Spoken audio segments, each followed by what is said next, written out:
اور اپنی زندگی کے بارے میں بھی سبق لے, زندگی کو بھی ضائع نہ کرے. نمبر 2, رمضان کا مہینہ ہم کو سبق دیتا ہے, اور اس سے روزے میں ہم کو یہ سیکھنے ملتا ہے. روزے میں کیا کرتے ہیں ہم لوگ؟ صبح سے شام تک, طلوع سحر سے لے کے مغرب تک بھوکے پیاسے رہتے ہیں. کھانا سامنے آ رہا, نہیں کھا سکتے. شربت فالودہ سامنے آ رہا, نہیں کھا سکتے. آفس میں چائے آ رہی, نو, نہیں. کیا کرتے؟ من کو مارو, صبر کرو, نہیں. کب تک؟ شام تو ہونے دے, ذرا تک شام ہونے دے, خالی سورج ڈوبنے دے, میرا سورج نکلے گا کھانے کا. ابھی کیوں نہیں؟ ابھی نہیں, ابھی صبر. کھانا کب ہے؟ کب تک؟ مغرب تک. مغرب ابھی ہونے والی ہے, زیادہ نہیں ہے. یہاں سورج ڈوبا, یہاں ریسٹرکشنز ختم. پھر کیا ہے؟ پھر کھانے کی آزادی. لذت, پیاس جو ابھی گلے میں ہے ختم ہو جائے گی, بھوک جو پیٹ میں لگی ہے ختم ہو جائے گی. پھر ساری چیزیں اپنے رنگ میں دکھائی دیں گی. ابھی سب بلیک اینڈ وائٹ دکھ رہا ہے, ابھی ہم کو صرف صحیح دکھ رہا نہیں کچھ. جب کھا لیں گے اور تھوڑا سا دل بھر جائے گا تو سب صحیح ہو جائے گا. لیکن ابھی صبر کا وقت ہے, شام میں کھانا ہے ہم کو, شام تک رکنا ہے. ابھی نہیں کھا سکتے ہم. کیوں؟ اللہ نے منع کیا ہم کو.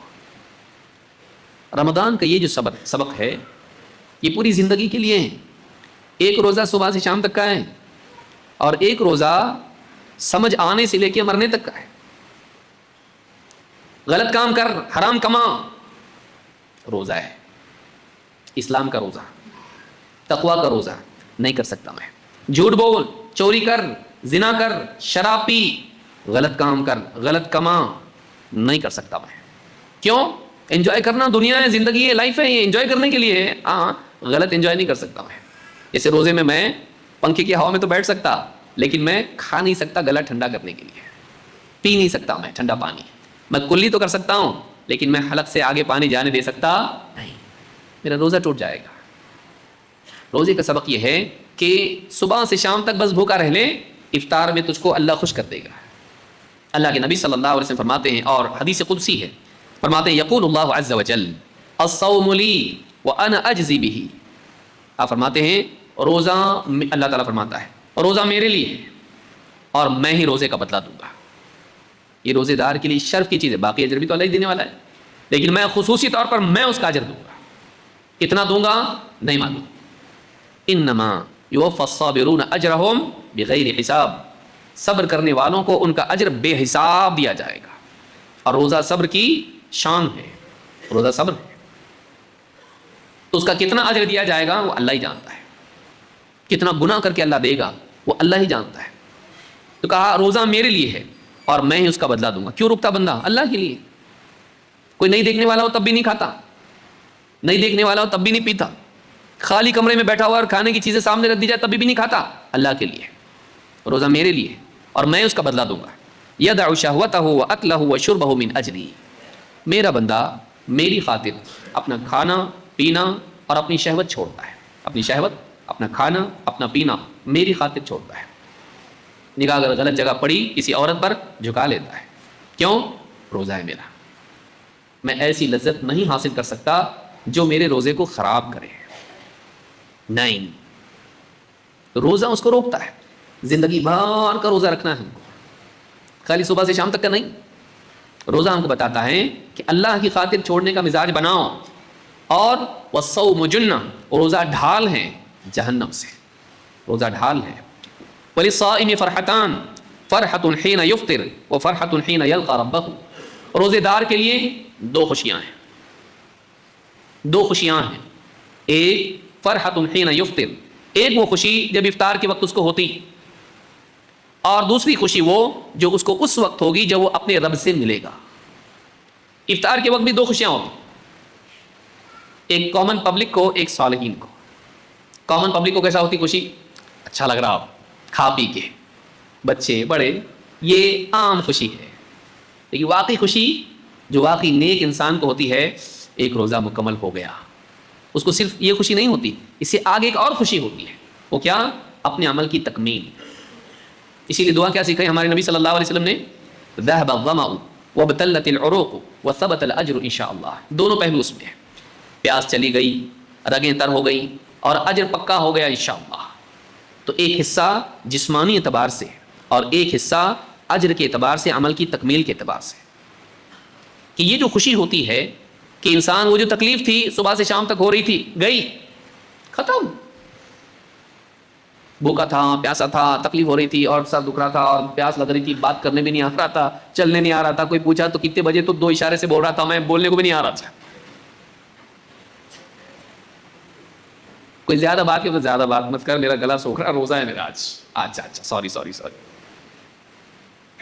لیکن جیسے ہی شام ہو گئی، افطار کر لیا، ایک دم جیسے انرجی آ گئی اس کے اندر، اب اس سے زیادہ انرجی اس میں، فریش ہو گیا، چلی گئی تکلیف، یہ جو پورے دن بھر میں تکلیف تھی گئی، ختم،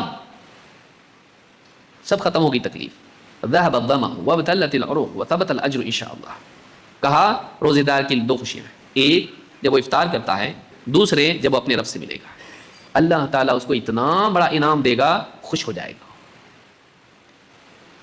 تو جیسے یہ خوشی ہے آج ہو رہی ہے افطار کے وقت، دن کا روزہ رکھے،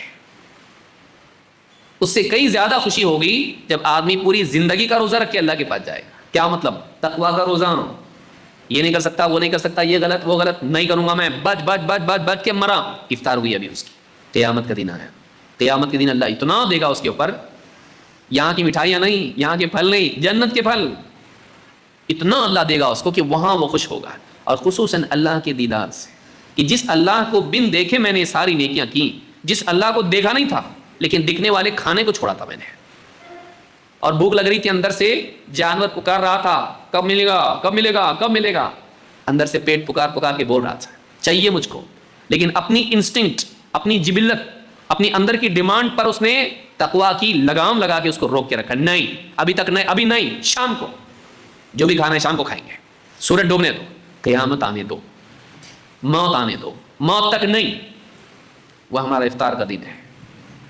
اس کے بعد قیامت کا دن جب آئے گا، پھر اللہ تعالیٰ ساری نعمتیں حلال کر دے گا، لَهُم مَّا يَشَاءُونَ فِيهَا وَلَدَيْنَا مَزِيدٌ، جنت میں ان کے لیے وہ سب کچھ ہوگا جو چاہیں گے، اب کوئی رکاوٹ نہیں. یہاں کیا ہے؟ یہ نہیں کرنا، وہ نہیں کرنا، وہ نہیں کرنا، رکاوٹیں ہیں، منع اللہ کی طرف سے.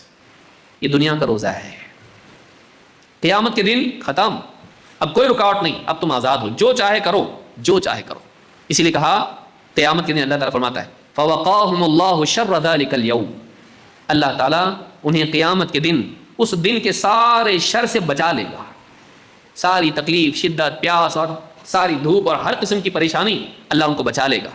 وَلَقَّاهُمْ نَضْرَةً وَسُرُورًا، دیکھیے خوشی یہاں ہو رہی نا افطار، قیامت کے دن اللہ کیا کرے گا؟ وَلَقَّاهُمْ نَضْرَةً وَسُرُورًا، اللہ تعالیٰ انہیں نضرتن، تر و تازگی اور سرور، خوشی عطا کرے گا. قتادہ رحمہ اللہ فرماتے ہیں وَلَقَّاهُمْ نَضْرَةً وَسُرُورًا نَضْرَةً فِي وُجُوهِهِمْ وَسُرُورًا فِي قُلُوبِهِمْ، اللہ تعالیٰ انہیں تر و تازگی اور خوشی عطا کرے گا.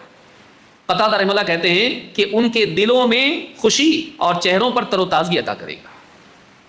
اللہ تعالیٰ ان کے دلوں کو ایسی خوشی دے گا کہ ان کے چہروں پر اس کے آثار نمایاں ہوں گے، چہرے رونق سے بالکل ایک دم تر و تازہ ہو جائیں گے. کن کے؟ جنہوں نے دنیا میں اللہ کی خاطر صبر کیا، جنہوں نے دنیا میں اللہ کی خاطر صبر کیا. کیوں؟ وَلَقَّاهُمْ نَضْرَةً وَسُرُورًا، انہیں اللہ تعالیٰ تر و تازگی اور خوشی سے نوازے گا.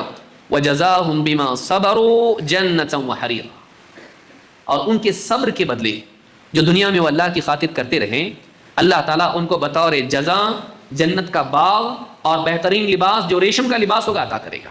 اللہ کی طرف سے لباس عطا کیا جانا عزت اور احترام ہوگا اس کا. آج بھی کسی کو عزت کرتے کیا کرتے؟ اس کو شال اڑاتے، ہاں اس کو کچھ کپڑا دیتے، عزت کا طریقہ مانا جاتا ہے، پگڑی باندھتے، شال اڑاتے، اس کو لباس کا عطا کرنا بھی ایک اکرام ہوتا ہے. اللہ تعالیٰ نیک بندوں کو اپنی طرف سے لباس عطا کرے گا، ریشم کا لباس، ذرا بھی اس میں تکلیف نہیں ہوتی، ایک دم نرم ہوتا ہے. یہ بڑی مشقت اٹھا کے آیا ہے، ایسا لباس اس کو دو جو اکرام والا ہو اور اس میں اس کو نرمی محسوس ہو، اس کو تکلیف نہیں ہو، ذرا بھی نہیں ہو. اور اللہ تعالیٰ ان کو کیا کرے گا؟ جنت کے باغات میں بس. یہ بڑی دھوپ میں رہ کے آیا ہے، دنیا کے فتنے، آزمائشیں، مشقتیں، ہر قسم کی قربانی، اللہ کی خاطر محرومیاں سب برداشت کر کے آئے ہیں. اب اس کو کیا کرو؟ اب اس کو باغ میں بساؤ، ٹھنڈی ہوائیں، اچھے پھل، آرام، کوئی دھوپ نہیں، کوئی تکلیف نہیں، کوئی پریشانی نہیں، اور اچھے سے اچھا لباس، اکرام. دنیا میں. کیوں؟ وجزاہم بما صبروا، ان کے صبر کی وجہ سے اللہ ان کو عطا کرے گا. تو ایک صبر وہ ہے جو صبح سے لے کے شام تک ہوتا ہے، اور ایک صبر وہ ہے جو مومن کا صبر زندگی بھر چلتا رہتا، وہ افطار کے بعد بھی چلتے رہتا. کیا ہے؟ روزے میں عورتوں کو نہیں دیکھے گا، پرائی عورتوں کو روزے کے بعد دیکھے گا. ایمان والا ایسا نہیں کرتا ہے. واقعی متقی جو بڑے صبر والا ہیں، بڑے صبر والا، وہ افطار کے بعد بھی صبر کرتا ہے. وہ گالی سے روزے میں بچ رہا ہے، روزے کے لیے، روزے کے بعد بھی بچتا ہے، کیونکہ وہ روزے میں تو غلط تھی، زیادہ غلط تھی، روزے کے بعد بھی غلط ہے، حلال نہیں ہوئی وہ. تو یہ جو صبر ہے یہ زندگی بھر کا ہے. اس صبر کی بنیاد پر اس سے زیادہ خوشی ملنے والی ہے جو اللہ تعالیٰ اس کی پوری زندگی بھر کے صبر کے بدلے اس کو عطا کرے گا. اس لیے کیا کہا؟ روزے دار کے لیے، کیونکہ روزہ ایک نمائندہ ہے تقویٰ کا اور ذریعہ بھی ہے تقویٰ کا،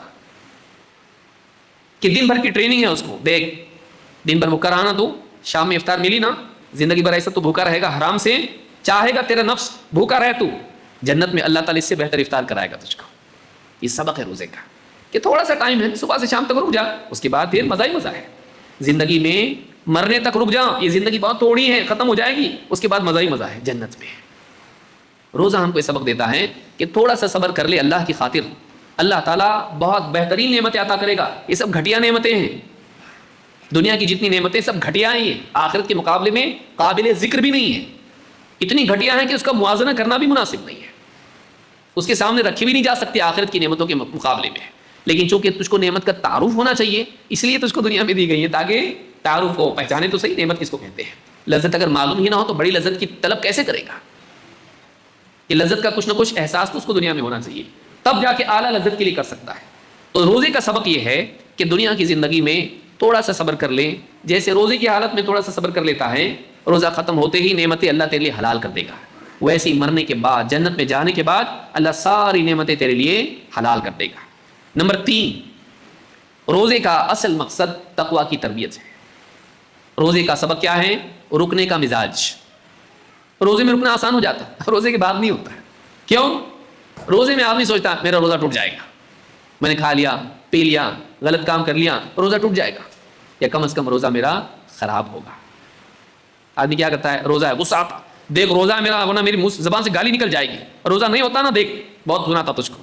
روزہ ہے اس لیے رکا رہا. کاش کہ روزے کا احساس صرف افطار تک باقی نہ رہے، کیونکہ روزہ اصل چاہتا کیا ہے؟ روزے کا اصل مقصد کیا ہے؟ تیرے اندر سیلف کنٹرول پیدا ہو. جیسے روزے میں اچھا نہیں ہوتا میرے سے کنٹرول، روزے میں کیسا ہوتا؟ روزے میں ہوتا نا. کتنے گالی دینے والے روزے میں نہیں دیتے، کتنے نگاہوں کی حفاظت نہیں کرنے والے روزے میں کر لیتے ہیں، کتنے غلط کام کرنے والے روزے میں رکے رہتے ہیں. سگریٹ، بیڑی، تمباکو والے آپ دیکھیے روزے میں رکے رہتے ہیں، میرے کو اس کے بغیر نہیں چلتا. ہاں روزے میں رک جاتا، لیکن ہاں جیسے افطار ہوتی بیت الخلاء کے پاس ساری پوری فوج ملتی وہاں پہ مسجد کے باہر، سارے آپس میں شیئرنگ از کیئرنگ، ہاں چلتا وہاں پہ. لیکن اب بتائیے تو اب نہیں رک سکتا نا، روزے میں کیسا رکا تو روزے میں رک پایا کہ نہیں رک پایا؟ رکا تو رک سکا. عام حالات میں تو نہیں رک سکتا ہے. روزے کے احساس نے کہ میرا روزہ خراب ہوگا، اس احساس سے تو رک سکا. تیرے لیے ممکن ہوا ہو؟ کیوں نہ تو یہ نیت کر لے کہ زندگی بھر کا میرا روزہ ہے، میرا روزہ خراب ہوگا، ہاں میرا دین خراب ہوگا، میرا دین خراب ہوگا، میرا تقویٰ خراب ہوگا، میری آخرت خراب ہوگی، اللہ کے ہاں میری تصویر خراب ہوگی. اللہ نہیں پسند کرے گا اس کو کہ مجھے اس حال میں دیکھے. عمر بن خطاب رضی اللہ عنہ کہتے تھے حاسبوا انفسکم قبل ان تحاسبوا وتزینوا للعرض الاکبر. اپنا محاسبہ کرو اس سے پہلے کہ اللہ کے ہاں تمہارا محاسبہ کیا جائے. اپنا حساب کر لو اس سے پہلے کہ اللہ کے ہاں تمہارا حساب ہو. وتزینوا للعرض الاکبر، اور بڑی پیشی کے لیے اپنے آپ کو تیار کرو. یہاں لوگوں کے سامنے جاتے ہو تو اچھے لباس میں، اچھے حال میں جاتے ہو، تم ان کا لحاظ کر رہے ہو، اللہ کا، اللہ کے پاس، اللہ کے سامنے بھی تو پیش ہونا ہے. ایسے حال میں پیش ہو کہ اچھا حال ہو، تمہارا تقویٰ داغدار نہ ہو، تمہاری دینداری پھٹی ہوئی نہ ہو. جیسے تمہارا لباس تم پسند نہیں کرتے کہ اس میں داغ ہو، پھٹا ہوا ہو. وَلِبَاسُ التَّقْوَىٰ ذَلِكَ خَيْرٌ، تقویٰ کا لباس زیادہ بہتر ہے. لباس تقویٰ کا نمائندہ ہے. اسی لیے عمر بن خطاب رضی اللہ تعالیٰ عنہ جب لمبا لباس دیکھا اللہ کے نبی صلی اللہ علیہ وسلم خواب میں، صحابہ نے پوچھا اللہ کے رسول کیا تعبیر لیا آپ نے کہ حضرت عمر کا لباس بہت لمبا تھا کہ گھسٹ کے چل رہے ہیں؟ کہا دین، لباس دین ہے. جیسے اپنے لباس کو بچاتا ہے، دین کو بچا. اللہ کے سامنے اچھے حال میں پیش ہونے کی سوچ. یہ جو روزہ ہے اس کا مقصد تقویٰ ہے. یہ روزہ اس لیے نہیں کہ تو صرف روزے میں رکے, روزہ اس لیے ہے کہ روزے کی بنا پر ٹریننگ لے کے زندگی میں رکے. روزہ اس لیے نہیں ہے کہ بھائی اپنے کو رمضان میں غلط کام نہیں کرنا ہے, ہاں روزے کی حالت میں غلط کام نہیں کرنا ہے, ہاں ہماری سوچ یہ ہے رمضان کا مہینہ چلا جا رہا, رک ہونے دے رمضان, اس کے بعد. تو ہم لوگ یہ سمجھتے ہیں روزہ اور رمضان قید خانہ ہے, اس کے بعد ہم جیسے شیاطین آزاد ہو جاتے ہیں ہم بھی آزاد ہو جائیں گے. روزہ قید خانہ نہیں ہے, روزہ تربیت ہے کہ تو ابھی سیکھ, اس میں دیکھ تو رک سکتا, اب یہ ٹریننگ لے, اپنے آپ کو اتنا کیپیبل بنا کہ تو روزے سے جب باہر نکلے تو بھی رکنے کی طاقت تیرے اندر رہے. یہ اصل مقصد ہے اس کا. کتب علیکم الصیام کما کتب علی الذین من قبلکم لعلکم تتقون. تم پر روزے فرض کر دیے گئے جیسے تم سے پہلوں پر فرض کیے گئے تھے تاکہ تمہارے اندر رکنے کا مزاج پیدا ہو. یہی تقویٰ ہے, ایبسٹیننس, سیلف کنٹرول. جیسے تم روزے میں کنٹرول کر پاتے ہو, بھئی گھر کے اندر آدمی بیٹھا ہوا, افطار کا وقت ہو گیا, 10-15 منٹ پہلے بیٹھ گیا, دسترخوان وہ سب سجا دیا گیا اور سامنے سب کھانے پینے کی چیزیں ہیں. اس کا بچہ کوئی کھانے کی چیز کی طرف ہاتھ اٹھاتا, روزہ ہے اس کا بچے کا بھی, کیا کرتا ہے ہاتھ پکڑ لیتا, بیٹھے نہیں اب بھوک لگ رہی بہت, نہیں تھوڑی سی دیر رک جا, بس افطار ہو جائے گی اس کے بعد کھانا ہے اپنے کو. یہ بھی اندر سے اس کو بھی پیاس لگی کیونکہ آج دن بھر گاڑی پہ گھمائے وہ بزنس کے لیے, کسٹمر ڈھونڈتے ڈھونڈتے ڈھونڈتے تھک گیا ہے, یہاں تک سو رہا ہے, تلاوت بھی بڑی مشکل سے کر رہا ہے اور جی چاہ رہا ہے صرف اذان ہونے تو دیکھو مجھ کو میری سپیڈ کیسی رہتی, بس رکا ہوں میں اذان کی وجہ سے. جیسے اذان ہو گئی کھانا پینا شروع. کیوں رکا یہ؟ اللہ کی خاطر, اللہ نے منع کیا. ضرورت اندر سے ہے, اندر سے طلب ہے, طلب نہیں ایسا نہیں, طلب شدت سے ہے, لیکن اس شدت کو, اس پر غالب ہونے والی چیز کیا ہے؟ اللہ کا خوف. میرا روزہ خراب ہو جائے گا, بھائی دن بھر بھوکا رہ کے فائدہ کیا, روزہ ٹوٹ جائے گا, اللہ کے یہاں گناہگار ہو جاؤں گا. یہ جو احساس ہے کہ میرا روزہ ٹوٹ جائے گا, اگر روزے کے بعد بھی ہم کو احساس ہو کہ میرا تقویٰ ٹوٹ جائے گا جو کہ روزے کا مقصود ہے. کتنی عجیب بات ہے کہ وسیلے کو تو آدمی محفوظ رکھے اور غایت کو آدمی برباد کر دے. سمجھ رہے ہیں بات کو آپ؟ جو ٹریننگ ہے اس میں پابند تھا, ٹریننگ ہونے کے بعد آزاد ہو گیا, فائدہ کیا ہوا؟ تو ٹریننگ کا فائدہ کیا ہے؟ اور روزہ تربیت ہے تقویٰ کی, رکنے کی کیپیسٹی پیدا کرنے کا کورس ہے یہ اللہ کی طرف سے کہ مہینہ بھر رک رک رک رک, رکنے کی عادت پڑ جائے, حلال سے رک, حرام سے رکنا آزاد ہو جائے گا, آسان ہو جائے گا تیرے لیے. کھانا حلال, پینا حلال, بیوی سے قربت حلال. روزے میں اس سے رک رہا ہے جو حلال ہے. جو آدمی اللہ کی خاطر حلال چھوڑ سکتا ہے وہ اللہ کی خاطر حرام نہیں چھوڑ سکتا. ایسا کیسا مسلمان؟ تو اس نے روزے سے سبق لیا نہیں. تو روزے کا, رمضان کا ایک سبق یہ بھی ہے کہ تو رک سکتا ہے اگر تو اندر سے پکا ارادہ کر لے, لیکن تیرا ارادہ پکا نہیں ہے. وَلَمْ نَجِدْ لَهُ عَزْمًا, تیرا ارادہ پکا نہیں اس لیے تو رک نہیں پاتا ہے. ارادہ پکا کر, تیرے لیے ناممکن نہیں ہے, تیرے لیے ممکن ہے, لیکن تو بریک ویسا دباتا نہیں جیسا دبانا چاہیے, تو خود ڈھیلا چھوڑ دیتا اس کو اور گناہ میں واقع ہوتا ہے. اگر ایسا تیرے قابو میں نہیں ہوتا تو رمضان میں کیسے رک سکتا تھا, روزے میں کیسے رک سکتا تھا؟ رکتا. تو روزے کا یہ سبق ہے. اس لیے آپ دیکھیں خواہشات کو کنٹرول کرنے کے لیے روزے کو ذریعہ بتایا گیا ہے. یا معاشر الشباب من استطاع منکم الباءۃ فلیتزوج, اے نوجوانوں تم میں سے جو نکاح کی استطاعت رکھتا ہے وہ نکاح کریں. بیوی کی ذمہ داری نبھانے کی کیپیسٹی اس کے اندر ہے, وہ نکاح کریں. فَإِنَّهُ أَغَضُّ لِلْبَصَرِ وَأَحْسَنُ لِلْفَرْجِ, اس لیے کہ نکاح نگاہ کو جھکا دیتا ہے اور شرمگاہ کی حفاظت کرتا ہے زناکاری سے, بے حیائی سے. اور اگر نکاح نہیں کر سکتا تو کیا کریں؟ فیس بک پہ فرینڈز بنائیں. جو نکاح نہیں کر سکتا ہے وہ کیا کرے؟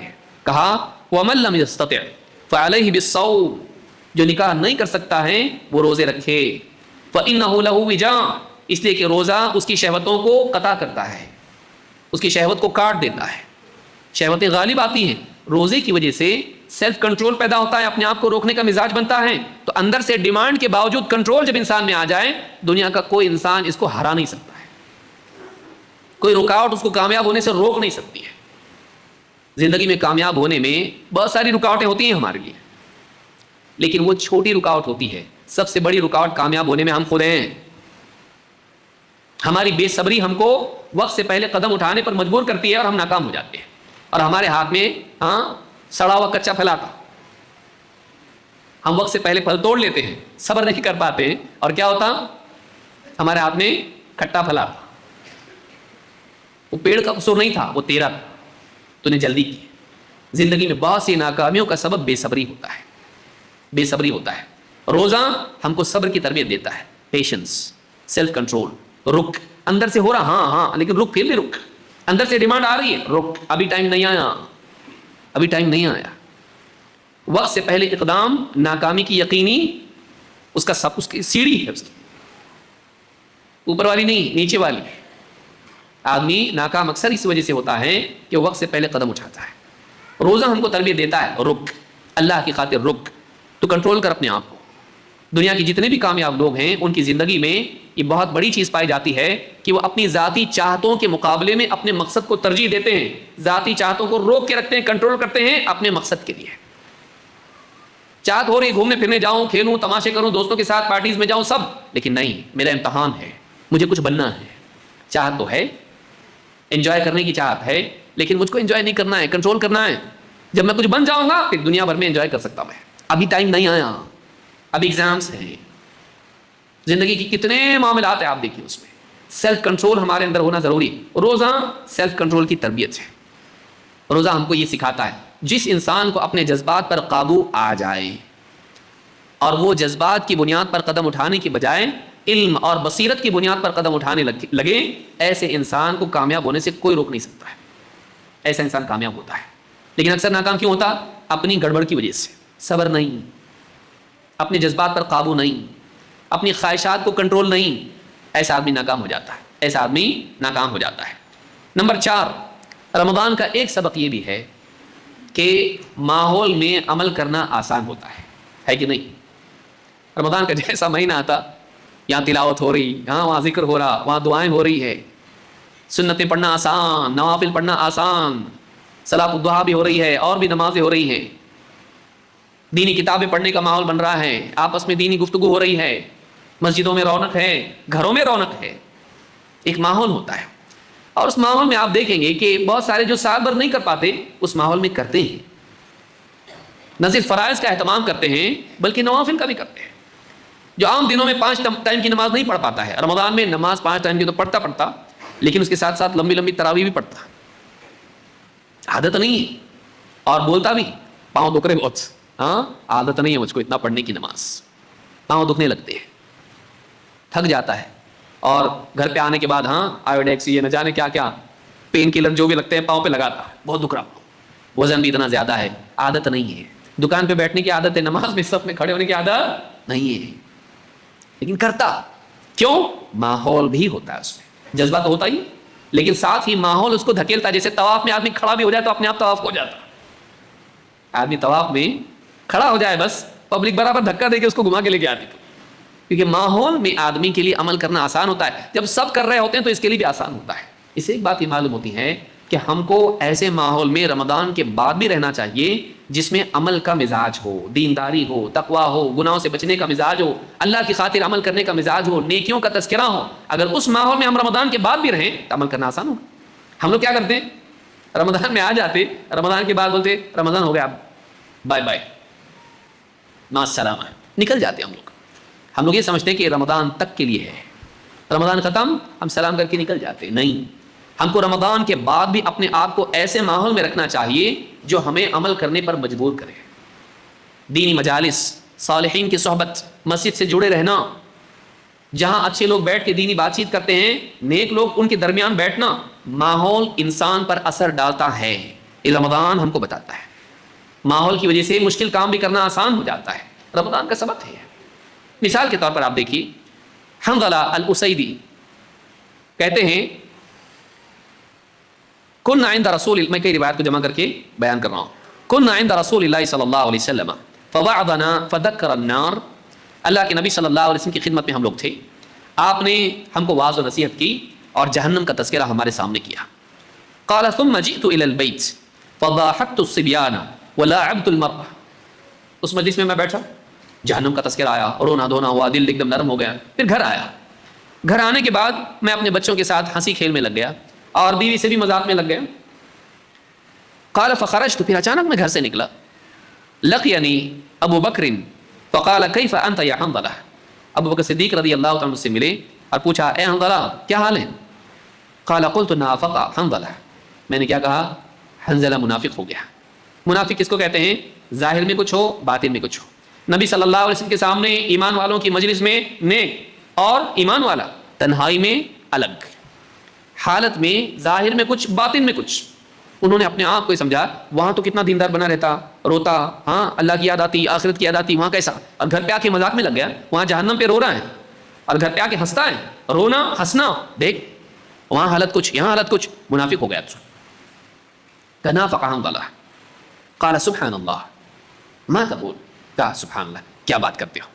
ابو بکر صدیق رضی اللہ عنہ کہا سبحان اللہ ایسی کیسی بات کر رہے ہو، منافق ہو گئے، جان ہے مسلمان آدمی ہے، اچھا انسان ہے، کہا سبحان اللہ ایسی کیسی بات کرتے ہو کہ منافق ہو گیا میں؟ قال قلت نكون عند رسول الله صلی اللہ علیہ وسلم يذكرنا بالنار والجنة حتى كأن رأي العين، حتى كأن رأي عين، کہا کہ اللہ کے نبی صلی اللہ علیہ وسلم کی مجلس میں ہم ہوتے ہیں اور آپ اس مجلس میں جنت جہنم کا تذکرہ کرتے ہیں اور ہم کو ایسا محسوس ہوتا ہے جیسے ہم دیکھ رہے ہیں جنت جہنم کو، جیسے ہم جنت اور جہنم کو دیکھ رہے ہیں۔ فإذا خرجنا من عند رسول الله صلی اللہ علیہ وسلم عافسنا الأزواج والأولاد والضيعات فنسينا كثيرا، لیکن جب باہر نکلتے ہیں مسجد سے، اس مجلس سے باہر نکلتے ہیں، بیوی بچے اور اپنی تجارت اور گھر بار اس میں لگ جاتے ہیں اور سب بھول جاتے ہیں وہ جو اس مجلس میں ہوا تھا، ذہن سے وہ اوجھل ہو جاتا ہے۔ قال ابو بکر فوالله انا لنلقى مثل هذا، اب ان کو کنونس کر رہے تھے ایسا نہیں ہے، جب انہوں نے بتایا ایسا ہوتا ہم کو، بولے ہاں ایسا تو ہم کو بھی ہوتا ہے، ایسا تو ہم کو بھی ہوتا ہے کہ اس مجلس میں ہماری کیفیت بہت ہائی لیول کی ہوتی ہے ایمانی اعتبار سے، گویا کہ ہم آنکھوں سے دیکھ رہے جنت جہنم کو، لیکن ہم بھی بچوں میں جاتے ہیں تو اس میں کھو جاتے ہیں اور وہ اثر ختم ہو جاتا ہے، ایسا تو ہم کو بھی ہوتا۔ تو ایک سے کتنے ہو گئے اب؟ دو۔ کہتے ہیں کہا کہ انطلق بنا الی رسول اللہ صلی اللہ علیہ وسلم، ابو بکر صدیق نے کہا چلو جا کے نبی صلی اللہ علیہ وسلم سے اس بارے میں پوچھتے ہیں، یہ تو بڑا مسئلہ ہو گیا، تو یہ سیریس معاملہ ہے۔ فانطلقت انا وابو بکر حتى دخلنا على رسول اللہ صلی اللہ علیہ وسلم، میں ابو بکر صدیق رضی اللہ تعالیٰ دونوں کے دونوں اللہ کے رسول صلی اللہ علیہ وسلم کی خدمت میں حاضر ہوئے۔ قلت نافق حنظلہ، میں نے اللہ کے رسول صلی اللہ علیہ وسلم کے پاس جا کے کہا اللہ کے رسول نافق حنظلہ یا رسول اللہ، اللہ کے رسول حنظلہ منافق ہو گیا ہے، حنظلہ منافق ہو گیا ہے، اپنا نام لے کے بول رہے ہیں حنظلہ منافق ہو گیا ہے۔ فقال رسول اللہ وما ذاک، اللہ کے رسول صلی اللہ علیہ وسلم پوچھا کیا ہوا کیا ہوا؟ قال قلت یا رسول اللہ نكون عندك تذكرنا بالنار والجنة حتى كأن رأي عين فإذا خرجنا من عندك عفسنا الأزواج والأولاد والضيعات نسينا كثيرا، کہا کہ اللہ کے رسول ہم آپ کی مجلس میں ہوتے ہیں، آپ جنت جہنم کا تذکرہ کرتے ہیں تو اس سے ایسا محسوس ہوتا ہے جیسے ہم اپنی آنکھوں سے دیکھ رہے ہیں، لیکن پھر بھی بچوں میں جاتے ہیں انہی میں کھو کے رہ جاتے ہیں اور سب بھول جاتے ہیں، تو ساری کیفیت ہماری زائل ہو جاتی ہے۔ فقال ابو بکر وانا قد فعلت مثل ما فعل، ابو بکر صدیق رضی اللہ تعالیٰ نے بھی کہا اور اللہ کے رسول مجھ کو بھی ایسا ہوتا، یہ اکیلا نہیں ہے، میں بھی آیا ہوں، میرا بھی یہی حال ہے، میرا بھی۔ دیکھیے وہ فکر کرتے تھے، ذرا سی کیفیت بدل گئی وہ فکر کرتے تھے اپنے دل کی، ہماری کیا سے کیا کیفیت ہو جاتی ہے، پتھر جیسا ہو جاتا دل، احساس بھی نہیں ہوتا ہم کو۔ وہاں رو رہے تھے، گھر پہ آ کے ہنسنے لگے، یہ چینج نہیں، اتنا چینج بھی وہ برداشت نہیں کر رہے ہیں، اس کو بھی نفاق شمار کر رہے ہیں، اس کو بھی اپنی دینداری میں عیب ایمان کی خرابی شمار کر رہے ہیں، اتنی فکر ہے۔ ویسے جیسے ایک آدمی کو اپنے پاس جتنے پیسے ہوتے ہیں، تھوڑے پیسے کم ہو گئے تو فکر ہو جاتی ہے ابھی اور کم ہوتے چلے جائیں گے، لیکن دینداری، ایمان، تقوی، کیفیت، اس کیفیت کا کھونا ان کو عیب محسوس ہوا کہ وہ فیلنگز جو وہاں پہ ہوتی وہ ظاہر نہیں ہونا چاہیے، وہ مجھ کو چاہیے، وہ چلی گئی میری فیلنگ تو میں کہیں منافق تو نہیں ہوں کہ چینج ہو گیا میں۔ ابو بکر صدیق رضی اللہ عنہ کہتے ہیں کہ اللہ کے رسول مجھے بھی ایسا ہوتا۔ فقال رسول اللہ صلی اللہ علیہ وسلم والذی نفسی بیدہ ان لو تدومون على ما تكونون عندي وفي الذکر لصافحتكم الملائکۃ على فرشکم وفی طرقکم، کہا اگر تمہاری ویسی حالت جیسی یہاں ہوتی ہے، ہر وقت تمہاری ویسی حالت رہنے لگے تو تم سے فرشتے تمہارے بچھونوں میں اور تمہارے راستوں میں تم سے مسافہ کرنے لگیں گے۔ کیا فرشتہ بننا چاہتے ہو؟ یعنی انسان ہے، اس کی حاجتیں ہیں، فرشتہ ہے اس کو کوئی ضرورت ہی نہیں ہے، وہ ہر وقت اس لیول پہ ہیں، ساری چیزیں دیکھ رہا ہے، اس کی نہ حاجت ہے، نہ شہوت ہے، نہ ضرورت ہے، نہ کچھ ہے۔ تم لوگ ہو یہاں ہو تو یہاں جیسے گھر میں جاؤ گے وہاں تم اس میں بزی ہو جاؤ گے، تجارت میں جاؤ گے وہاں بزی ہو جاؤ گے، تم انسان ہو، فرشتے نہیں ہو۔ اگر تم ایسے ہو جاؤ گے فرشتے مسافر کریں، فرشتوں سے ملاقاتیں ہونے لگیں گی تمہاری، ایسے تھوڑی نہ ہو تم فرشتوں کی طرح، تم انسان ہو. اسی لیے کہا وَلَكِنْ يَا حَنْظَلَةَ سَاعَةً وَسَاعَةً، ساعتن وساع، 3 مرتبہ آپ نے کہا ساعتن وساع.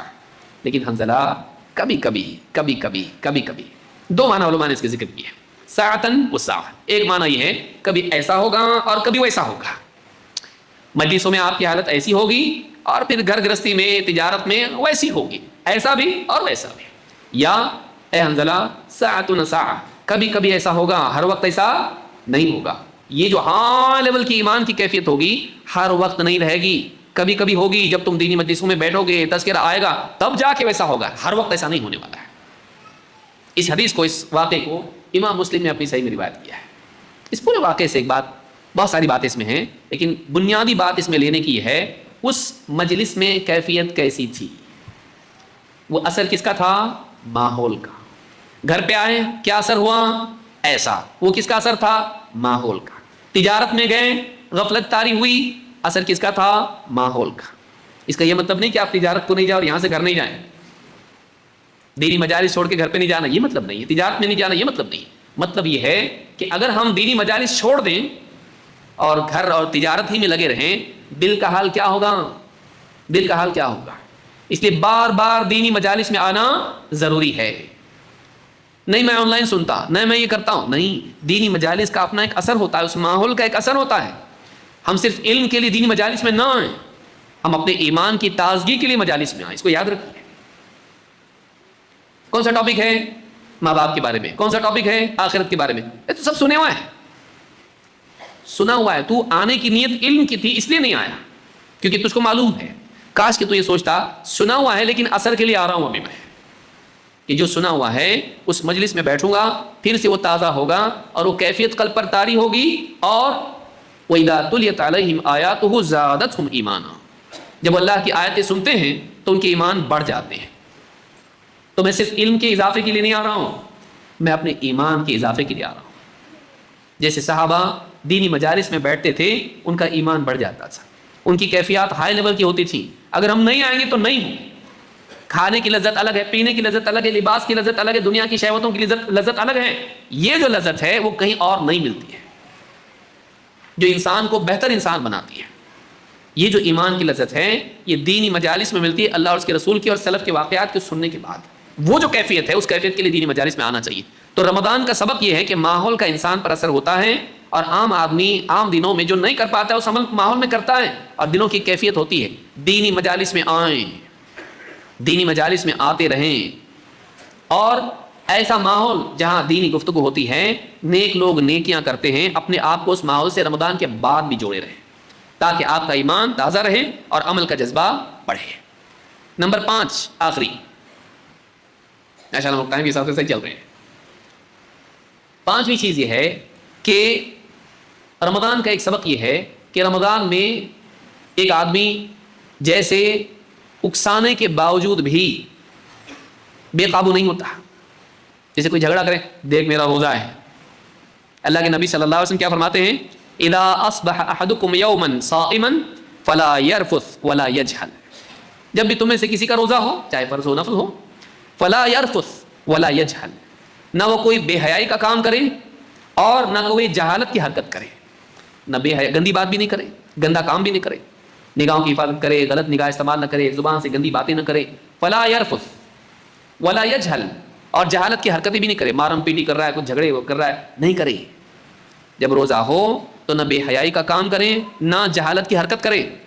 فَإِنِ امْرُؤٌ شَاتَمَهُ أَوْ خَاتَلَهُ، یہ تو نہیں کر رہا.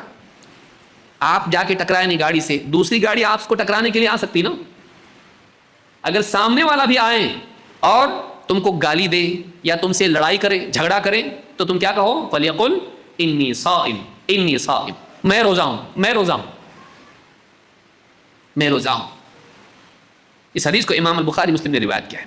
یہ حدیث بتاتی ہے کہ آپ کو دوسروں کو دیکھ کے عمل نہیں کرنا ہے، بلکہ اپنے آپ کو یاد رکھنا ہے میں روزے سے ہوں. یہ روزہ ہے نہیں ہے مجھ کو نہیں معلوم، اس کو اپنے روزے کا لحاظ ہے نہیں ہے مجھے نہیں معلوم، روزہ برباد کرنے کا اس کو ڈر ہے نہیں ہے مجھے نہیں معلوم، لیکن میرا تو روزہ ہے، میں اپنا روزہ خراب نہیں کروں گا. میں گالی کے جواب میں گالی نہیں دوں گا. یہ آ کے مجھ سے الجھ رہا ہے, میں نہیں الجھوں گا. میں برائی کا جواب برائی سے نہیں دوں گا, گناہ کا جواب گناہ سے نہیں دوں گا. گھٹیاپن کے جواب میں گھٹیاپن پر نہیں اتروں گا. جیسا یہ کر رہا میں ویسا نہیں کروں گا, کیونکہ میرا روزہ ہے, میرا روزہ ہے. لیکن اگر میرا روزہ ہے ہٹا کے آپ یہ رکھیں, میں مسلمان ہوں, میں اللہ کا بندہ ہوں, مجھے گناہ نہیں کرنا ہے, مجھے اپنا روزہ خراب نہیں کرنا ہے گالی دے کے جھگڑ کے, اسی طرح سے مجھے اپنے اخلاق کو برباد نہیں کرنا ہے. اس کی غلط بات کے جواب میں غلط بات کروں, گالی کے جواب میں گالی دوں, اور بدتمیزی کے جواب میں بھی بد اخلاقی کروں, میں نہیں کر سکتا ایسا, کیونکہ میرا روزہ ہے. میں اپنا روزہ خراب نہیں کرنا چاہتا, میں اپنی امیج خراب نہیں کرنا چاہتا, میں اپنی دینداری خراب نہیں کرنا چاہتا, میں اپنے اخلاق میں بگاڑ نہیں لانا چاہتا ہے. میں میرے راستے پر چلوں گا, تیرے راستے پر نہیں. روزے کا سبق یہ ہے کہ روزہ دار جس طرح روزے کی حالت میں سامنے والے کو دیکھ کے نہیں چلتا, اپنی حالت کو دیکھ کے چلتا کہ میں روزے سے ہوں, میرے کو روزہ خراب نہیں کرنا ہے, یہ جیسا بھی کرے مجھ کو اس کے راستے پہ نہیں چلنا ہے, ویسے یہ بھی جوابی طور پر دوسروں کے راستے پر نہ چلے, وہ اپنا راستہ خود متعین کرے. وہ اپنے روزے کو ہمیشہ یاد رکھے. وہ دوسروں کو دیکھے, ان کے جواب میں اینٹ کا جواب پتھر سے. تو ایک گالی تو میں 2 درجن.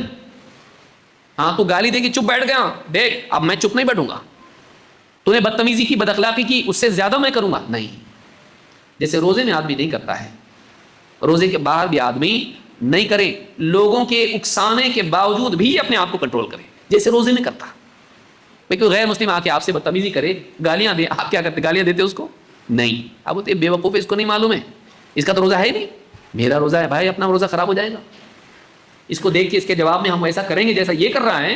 ہم کر سکتے ہیں لیکن ہم نہیں کریں گے. کیوں؟ وہ روزہ نہیں, میرا روزہ ہے. یہ مینٹالٹی مسلمان کی ہونی چاہیے. اس کا روزہ ہے نہیں, میرا روزہ ہے, مجھے روزے کا لحاظ کرنا چاہیے. تو مجھے اپنے اخلاق کا, اپنے دین کا, اپنے تقویٰ کا لحاظ کرنا چاہیے. دوسروں کے جواب میں غصے میں آ کے میں قدم نہیں اٹھا سکتا. اللہ تعالیٰ قرآن کریم میں فرماتا ہے وَإِذَا سَمِعُوا اللَّغْوَ أَعْرَضُوا عَنْهُ وَإِذَا سَمِعُوا اللَّغْوَ أَعْرَضُوا عَنْهُ. جب وہ بے حیائی اور فضول سنتے ہیں, غلط بات سنتے ہیں, لغو بات سنتے ہیں, تو کیا کرتے ہیں؟ اعرضوا عنہ, اس کو اوائڈ کرتے ہیں, الجھتے نہیں, نظر انداز کر دیتے اس کو. وقالوا لنا اعمالنا ولکم اعمالکم, اور کہتے ہیں ہمارے لیے ہمارا عمل, تمہارے لیے تمہارا عمل ہے. کیا کہتے ہیں؟ ایک تو یہ کہ اس کو اگنور کرتے ہیں, جہالت کو اگنور کرتے ہیں. 2 کہتے ہیں ہمارے لیے ہمارا عمل, تمہارے لیے تمہارا عمل. ہم اپنے راستے پہ چلیں گے, تم اپنے راستے پہ چل رہے ہو, ہم تمہارے راستے پہ نہیں چل سکتے. ہمارا اپنا راستہ طے ہے, ہمارا اخلاق, ہمارا طریقہ, ہمارا طرز حیات طے شدہ ہیں. تم کو جیسا کرنا چاہے تمہاری مرضی, لیکن ہم وہی کریں گے جو ہمارا راستہ ہے. لنا اعمالنا ولکم اعمالکم سلام علیکم, تم پر سلامتی ہو. ہم بولیں گے تو کیسی بات بولیں گے؟ جو سلامتی والی ہو, جس میں بد اخلاقی اور بدتمیزی نہ ہو. اخلاقی حدود کو ہم پھلانگ نہیں سکتے. سلام علیکم لا نبتغی الجاہلین, ہم جاہلوں سے نہیں الجھتے, ہم جاہلوں سے الجھتے نہیں. ہم جہالت کی طلب بھی نہیں کرتے, جاہلوں سے الجھنے کی چاہت بھی نہیں رکھتے. پریکٹیکلی تو چھوڑو, ہمارے اندر بھی وہ چیز نہیں ہے. تو یہ جو آیت ہے سورہ قصص کی آیت نمبر 55 ہے, اس آیت سے معلوم ہوتا ہے کہ مسلمان کا اخلاق یہ ہوتا ہے کہ وہ دوسروں کو دیکھ کے نہیں چلتا. اس کا اپنا طے شدہ راستہ ہوتا ہے. جیسا دوسرے کریں گے میں ویسا کروں گا نہیں, میں جیسا مجھے کرنا چاہیے ویسا کروں گا. کیوں؟ کیونکہ میرا روزہ ہے, میرا زندگی بھر کا روزہ ہے. میں غلط راستے پر, بد اخلاقی کے راستے پر نہیں جا سکتا. تو یہ 5 سبق ہم نے رمضان کے آج سیکھے, جس کو ہم کو یاد رکھنا چاہیے. اللہ رب العالمین ہم سب کے بیٹھنے کو قبول فرمائیں. اور انشاءاللہ اس کے بعد بھی ایک مجلس ہے, شیخ فضیلۃ الشیخ انیس الرحمن الاعظمی المدنی حفظہ اللہ ہمارے درمیان تشریف فرما ہیں, آج ہماری مجلس میں آئے ہیں. تو انشاءاللہ عشاء کے بعد شیخ محترم کا خطاب ہوگا, تو آپ حضرات نماز سے فارغ ہو کر فوراً تشریف لائیں اور شیخ کی نصیحتوں سے اپنے ایمان کو تازہ کریں. اقول